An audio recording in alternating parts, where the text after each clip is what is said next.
গণ অভ্যুত্থানে শহীদদের কবর জিয়ারত করতে চান তারেক রহমান। এটি নির্বাচনী সমঝোতা আদর্শিক ঐক্য নয়, নাহিদ ইসলাম। এনসিপিতে না যাওয়ার ঘোষণা দিলেন মাহফুজ আলম। টেকনাফে রোহিঙ্গা ক্যাম্পে আগুন। ভোটার হলেন তারেক রহমান ও তার মেয়ে জাইমা।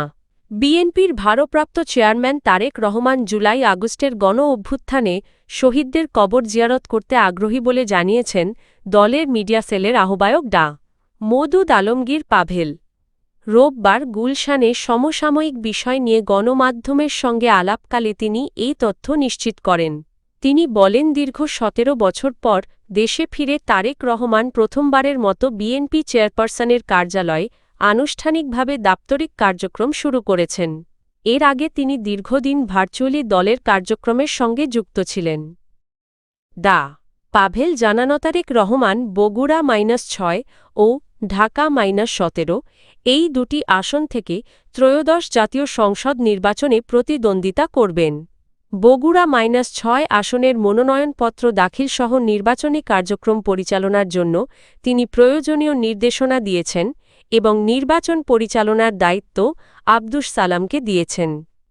ঢাকার বাইরে কর্মসূচি প্রসঙ্গে তিনি বলেন, এ বিষয়ে এখনও চূড়ান্ত কোনো কর্মপরিকল্পনা হয়নি। তবে তারেক রহমান জুলাই অভ্যুত্থানে শহীদদের কবর জিয়ারত করার পাশাপাশি কিছু রাজনৈতিক ও সাংগঠনিক কর্মসূচিতে অংশ নিতে পারেন। এছাড়া গণমাধ্যম কর্মীদের সঙ্গে আনুষ্ঠানিক মতবিনিময়ের সম্ভাবনাও রয়েছে। ডা.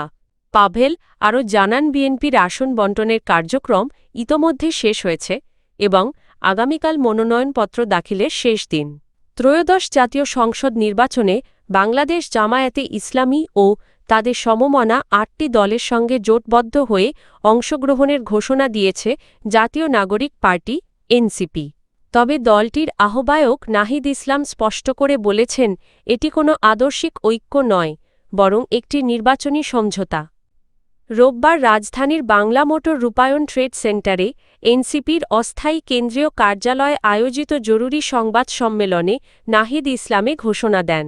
তিনি বলেন, এনসিপি নিজস্ব লক্ষ্য ও আদর্শ অনুযায়ী কাজ করবে, একইভাবে জোটের অন্য দলগুলোও তাদের নিজস্ব আদর্শ অনুসরণ করবে। নাহিদ ইসলাম জানান, এককভাবে ৩০০ আসনে প্রার্থী দেওয়ার পরিকল্পনা থাকলেও পরিবর্তিত রাজনৈতিক বাস্তবতায় জোটে যাওয়ার সিদ্ধান্ত নেওয়া হয়েছে। তিনি বলেন, শরীফ ওসমান হাদির হত্যাকাণ্ড বাংলাদেশের রাজনৈতিক প্রেক্ষাপটে বড় পরিবর্তন এনেছে এবং এতে আধিপত্যবাদী শক্তির সক্রিয়তা স্পষ্ট হয়েছে। জুলাই গণ অভ্যুত্থানের আকাঙ্ক্ষা রক্ষা এবং আধিপত্যবাদী শক্তির বিরুদ্ধে প্রতিরোধ গড়ে তুলতে বৃহত্তর ঐক্যের প্রয়োজন উল্লেখ করে তিনি বলেন, জামায়াত ও সমমনা দলগুলোর সঙ্গে আলোচনা করে একটি নির্বাচনী সমঝোতায় পৌঁছানো হয়েছে। নাহিদ ইসলাম বলেন, এই জোট কেবল নির্বাচনের জন্য নয়, বরং দুর্নীতি বিরোধী আন্দোলন, রাষ্ট্রীয় সংস্কার এবং ন্যায়বিচার প্রতিষ্ঠার ন্যূনতম কর্মসূচির ভিত্তিতে গঠিত। একই সঙ্গে আসন্ন গণভোটের সংস্কারের পক্ষে ভোটের জন্য দেশব্যাপী প্রচারণা চালানো হবে। এনসিপির অভ্যন্তরীণ বিরোধ ও পদত্যাগ প্রসঙ্গে তিনি বলেন, সিদ্ধান্তটি সংখ্যাগরিষ্ঠের মতামতের ভিত্তিতে নেওয়া হয়েছে এবং কেউ ব্যক্তিগত কারণে দল ছাড়লে সেটি তার নিজস্ব সিদ্ধান্ত। সংবাদ সম্মেলনে জানানো হয়, আগামী সোমবার জোটের চূড়ান্ত প্রার্থী তালিকা ঘোষণা করা হবে। এ সময় এনসিপির সদস্য সচিব আক্তার হোসেন সহ দলের একাধিক সিনিয়র নেতা উপস্থিত ছিলেন।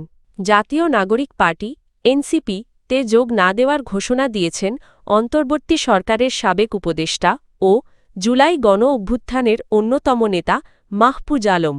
রোববার রাতে নিজের ভেরিফাইড ফেসবুক অ্যাকাউন্টে দেওয়া এক পোস্টে তিনি এই সিদ্ধান্তের কথা জানান।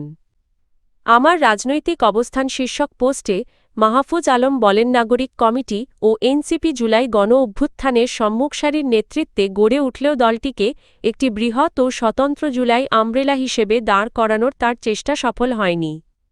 বাস্তবতার কারণে তিনি এনসিপির অংশ হচ্ছেন না বলে জানান। তিনি আরও বলেন, জামায়াত এনসিপি জোট থেকে তাকে নির্বাচনের প্রস্তাব দেওয়া হয়নি, এ কথা সঠিক নয়।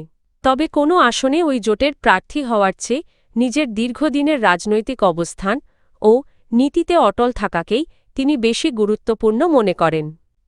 মাহফুজ আলম বলেন, বর্তমান সময়ে বাংলাদেশ এক ধরনের শীতল যুদ্ধের মধ্য দিয়ে যাচ্ছে।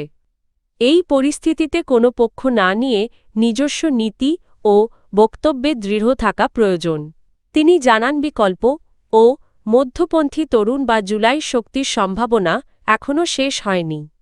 পোস্টের শেষে তিনি বলেন, নতুন রাজনৈতিক অর্থনৈতিক বন্দোবস্ত সম্ভব এবং তা বাস্তবায়নের লক্ষ্যে তিনি রাজনৈতিক সাংস্কৃতিক ও বুদ্ধিবৃত্তিকভাবে কাজ চালিয়ে যাবেন। উল্লেখ্য, জুলাই গণ অভ্যুত্থানের সম্মুখ সারির নেতাদের মধ্যে মাহফুজ আলম ছিলেন অন্তর্বর্তী সরকারের উপদেষ্টা পরিষদের ৩ সদস্যের একজন। কক্সবাজারের টেকনাফে রোহিঙ্গা ক্যাম্পে অগ্নিকাণ্ডের ঘটনা ঘটেছে। রোববার রাত 10:30টার দিকে টেকনাফের নীলা ইউনিয়নের লেদা ও আলীখালীর ২৪ ও ২৫ নম্বর রোহিঙ্গা ক্যাম্পে আগুন লাগে। ঘটনার পরপরই ফায়ার সার্ভিস ও সংশ্লিষ্টরা আগুন নিয়ন্ত্রণে আনার চেষ্টা শুরু করেন। স্থানীয়দের সহায়তায় উদ্ধার ও আগুন নেভানোর কাজ চলমান রয়েছে। লেদা ডেভেলপমেন্ট ব্যবস্থাপনা কমিটির সভাপতি মোহাম্মদ আলম জানান, প্রাথমিকভাবে ধারণা করা হচ্ছে ক্যাম্পের এক বাসিন্দার ঘরে মোবাইল ফোনের চার্জার থেকে আগুনের সূত্রপাত হয়েছে। তবে বিষয়টি তদন্ত করে নিশ্চিত হওয়া যাবে। ক্যাম্পবাসীদের বরাতে জানা গেছে, আগুন দ্রুত ছড়িয়ে পড়ায় অন্তত ২৫ থেকে ৩০টির বেশি ঝুপড়ি ঘর পুড়ে গেছে। আগুনের তীব্রতার কারণে তাৎক্ষণিকভাবে পুরোপুরি নিয়ন্ত্রণে আনা সম্ভব হয়নি। ১৬ আর্মড পুলিশ ব্যাটালিয়নের অধিনায়ক অতিরিক্ত ডিআইজি মোহাম্মদ কাউছার শিকদার জানান, আলীখালী ও লেদা ক্যাম্পের মধ্যবর্তী এলাকায় এই অগ্নিকাণ্ড ঘটে। আগুন নিয়ন্ত্রণে আনতে ফায়ার সার্ভিস, আইন শৃঙ্খলা বাহিনী ও ক্যাম্প সংশ্লিষ্টরা সম্মিলিতভাবে কাজ করছে। পরিস্থিতি নিয়ন্ত্রণে এলে ক্ষয়ক্ষতির বিস্তারিত জানানো হবে। নির্বাচন কমিশনের অনুমোদনে ভোটার তালিকায় অন্তর্ভুক্ত হয়েছেন বিএনপির ভারপ্রাপ্ত চেয়ারম্যান তারেক রহমান। একই সঙ্গে ভোটার হয়েছেন তার কন্যা ব্যারিস্টার জাইমা রহমান। রোববার বিকেলে নির্বাচন কমিশনের জনসংযোগ শাখার পরিচালক রুহুল আমিন মল্লিক এ তথ্য নিশ্চিত করেন। তিনি জানান, তারেক রহমানের ভোটার হিসেবে অন্তর্ভুক্তির বিষয়টি কমিশন আনুষ্ঠানিকভাবে অনুমোদন করেছে। বিএনপির মিডিয়া সেলও নিশ্চিত করেছে জাইমা রহমানের নামও ভোটার তালিকায় যুক্ত হয়েছে।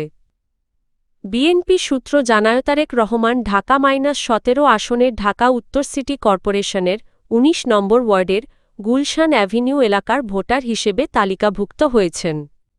ত্রয়োদশ জাতীয় সংসদ নির্বাচনে তিনি বিএনপির মনোনীত প্রার্থী হিসেবে বগুড়া-৬ ও ঢাকা-17 এই দুটি আসন থেকে প্রতিদ্বন্দ্বিতা করবেন। রোববার তাঁর পক্ষে ঢাকা বিভাগীয় কমিশনারের কার্যালয় থেকে মনোনয়নপত্র সংগ্রহ করা হয়েছে।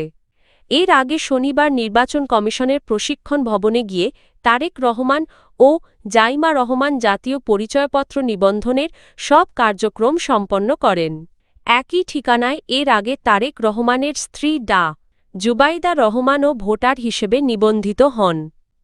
উল্লেখ্য, আগামী ১২ই ফেব্রুয়ারি ত্রয়োদশ জাতীয় সংসদ নির্বাচন অনুষ্ঠিত হবে। মনোনয়নপত্র দাখিলের শেষ সময় ২৯শে ডিসেম্বর। নির্বাচন কমিশন জানিয়েছে, সংসদ নির্বাচনে প্রার্থী হতে যেকোনো এলাকার ভোটার হওয়াই যথেষ্ট।